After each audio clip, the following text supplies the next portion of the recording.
अरे अरे पापा हो आपन पापा दिहिन आशीष।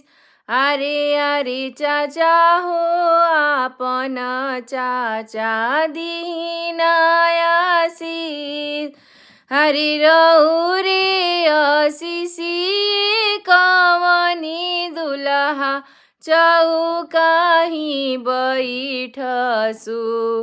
हरि रौरे आशीषी कवनी दुलहा चौकाही बैठसु। पानवा ऐसन बाबू पसरस बेलिया ऐसन खिलसु हो। पानवा ऐसन बाबू पसरस बेलिया ऐसन खिलसी हो। अरे अरे भैया हो आपन भैया दिहिन